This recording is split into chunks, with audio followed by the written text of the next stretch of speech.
La 25e journée internationale contre l'abus et le trafic de drogue a été marquée à Dakar par l'incinération de plus de 2 tonnes de ce produit illicite.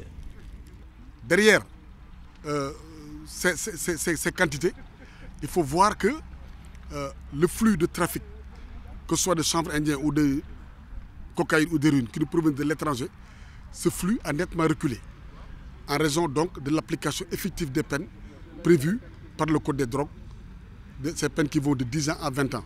Cependant, à l'intérieur du Sénégal, le nombre de consommateurs augmente de jour en jour. Concernant le chanvre indien, on a constaté une recrudescence de culture de chanvre indien au sud du pays. Ce qui fait que le gap qui est enregistré sur l'importation, ce gap-là a été résorbé en très grande partie par donc, ces cultures qui sont pratiquées au sud du pays. Selon les Nations Unies, l'usage de drogue et la toxicomanie constituent un problème de santé publique avec des conséquences graves surtout pour les pays en développement. La menace est grave, obstrue l'avenir de nos jeunes États qui, inlassablement, s'attellent à sortir du sous-développement. Pour cette année, le thème retenu est « Une action mondiale pour des communautés en bonne santé et sans drogue ». À l'échelle mondiale, on estime que 205 millions de personnes consomment des drogues illicites.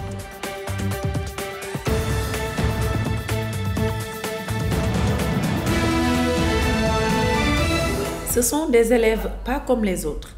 Ils présentent des troubles du langage. De lui, aujourd'hui, grâce à ce projet, l'avenir s'illumine pour cet apprenant.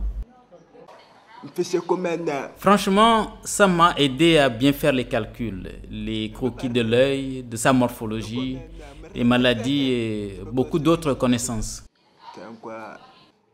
L'enseignante est tout aussi ravie que ses élèves puissent identifier les signes par le visuel, mais cette fois-ci sur l'écran. C'est un outil utile qui nous aide à bien dispenser toutes ces connaissances. Car pour les sourds, il vaut mieux les montrer par signe. Mais quand ils ont tout ça dans leur machine portable, je leur dis tout simplement de visualiser la matière en question. Comme ça, ils peuvent lire le cours. Pour ces élèves, la vue est le canal de compréhension par excellence. Les coordonnateurs se félicitent aussi de ce projet.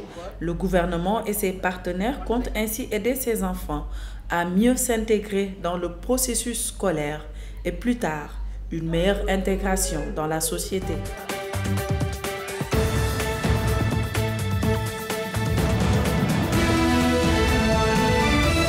Des cartons de médicaments par dizaines, c'est ce que les éléments du bataillon d'intervention rapide, le BIR Delta, basé dans la péninsule de Bakassi, ont débarqué de leur chaloupe.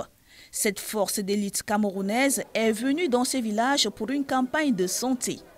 Dans ce cas précis, il s'agit d'une activité médico-humanitaire qui nous permet non seulement de venir en aide à ces populations en leur apportant des soins de qualité, mais aussi à nous rapprocher davantage de cette population dont nous faisons partie. Dans ces localités retrocédées récemment au Cameroun, les populations sont à majorité nigériane et vivent dans des conditions précaires et dans un environnement insalubre, propice à toutes sortes de maladies. Nous pouvons avoir du paludisme, nous pouvons avoir les maladies de la peau parce que nous sommes dans un environnement de mangrove.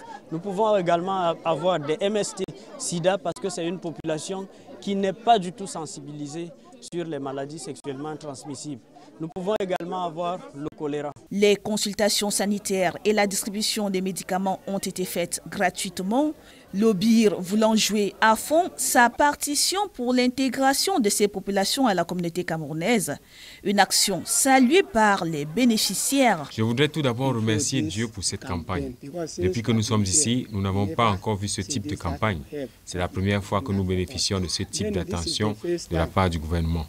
Après ce déploiement, nous connaîtrons une amélioration dans notre santé. Il faut dire que le bataillon d'intervention rapide dispose également des infirmeries pour soigner les populations civiles, mais surtout les soldats susceptibles de se blesser dans cette zone de Bakassi, pas complètement sécurisée.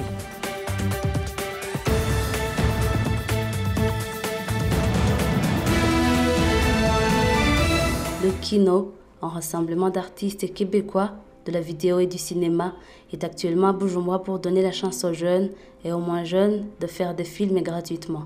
Le défi consiste à produire un film en moins de 24 heures sur un thème précis. Premièrement, on avait besoin d'expliquer c'est quoi une kino. On est allé tout partout pour dire on veut faire une kino, mais aussi on doit dire c'est quoi une kino, pourquoi faire une kino.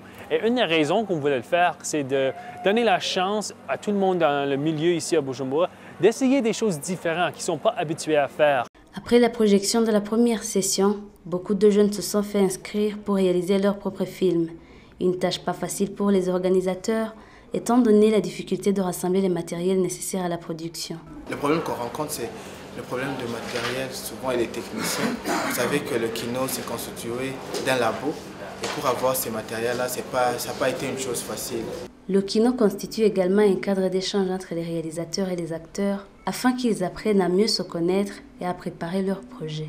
J'ai appris comment réaliser, j'ai appris comment faire un court-métrage rapidement, écrire un scénario et puis développer tout cela dans 48 heures. C'était vraiment une chose extraordinaire.